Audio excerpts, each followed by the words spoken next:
Hello বন্ধুরা, তো আজকে তোমাদেরকে নিয়ে যাচ্ছি গুয়াহাটির অ্যাকোল্যান্ডে।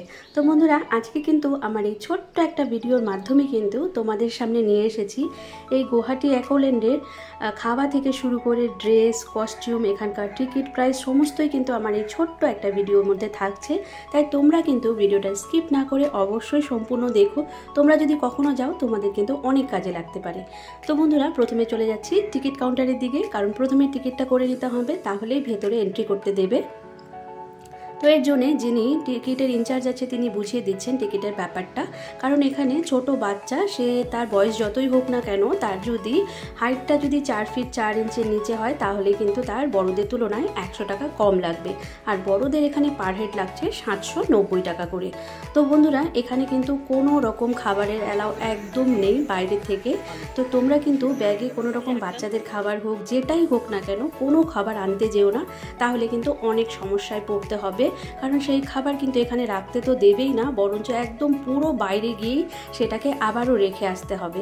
তাই এই ভুলটা কিন্তু একদম করো না, যেটা আমি করেছিলাম। তো বন্ধুরা, এখন চলে যাচ্ছি একদম ভেতরের দিকটাই। তাই তোমরাও কিন্তু আমার সাথে সাথে এসো আর ভেতরটা পুরো এনজয় করো।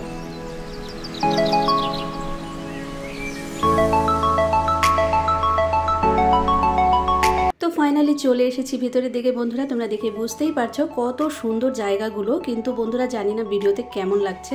তো এখানে প্রথমে আছে এখানে একটা ওয়াটারফল, তার সামনে কিন্তু কতগুলো দারুণ সুন্দর সুন্দর স্ট্যাচু, যেগুলো দেখার মতো। তো এবারে আমরা চলে যাচ্ছি লকার নিতে, কারণ এটা খুবই জরুরি। না হলে কিন্তু ব্যাগ থেকে শুরু করে জুতো, মোবাইল সব কিছু কিন্তু সেখানে রাখতে হবে। আর এখানে কিন্তু কস্টিউম চেঞ্জের ব্যাপারটা কোনো রকম নিতেই হবে এমন কোনো বাধ্যকতা নেই। তোমরা চাইলে নিজেদের যে পার্সোনাল ড্রেস সেগুলো পরেও কিন্তু পুলে নামতে পারবে।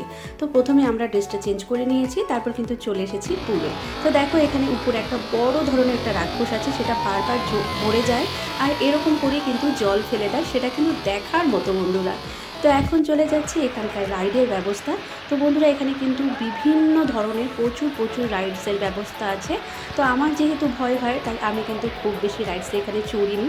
হাজব্যান্ডের সাথে 2-3টে রাইডসেই বাস এনজয় করেছিলাম, সেগুলো কিন্তু অসাধারণ। তো প্রথমবার করে আমার ভয় ভেঙেও গিয়েছিল।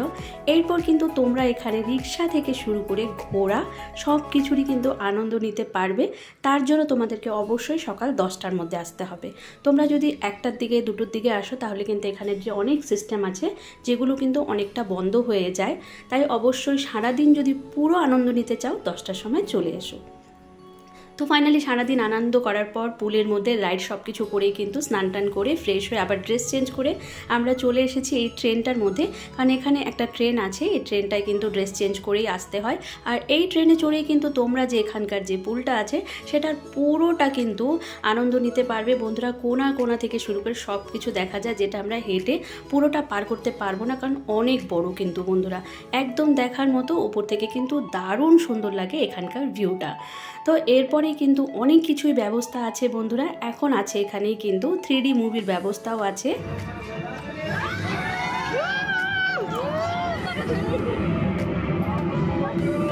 তো ফাইনালি বন্ধুরা, এখানে কিন্তু এই 3D মুভি আমি প্রথমবারই গিয়েছিলাম। তো এখানে দেখে তোমরা হয়তো দেখছো যেহেতু আমি শ্যুট করেছি, কিন্তু আমি যখন এর ভেতরে ছিলাম আমার মনে হচ্ছিল যে আমিও এই গেমের ভেতরেই ঢুকে গিয়েছি। এখানে কিন্তু এই রাস্তা দিয়ে আমিও চলছি, সব কিছুই আমার সাথেই হচ্ছে। মানে জাস্ট একটা আলাদাই একটা অনুভূতি, বিশাল একটা আলাদা এক্সপিরিয়েন্স। তাই তোমরা কিন্তু অবশ্যই একবার এখানে এসো বন্ধুরা, ভীষণ মজা পাবে। তো এরপর চলে যাচ্ছি এখানকারই ভুলভুলাইয়া, যেখানে বিভিন্ন ধরনের কাজ।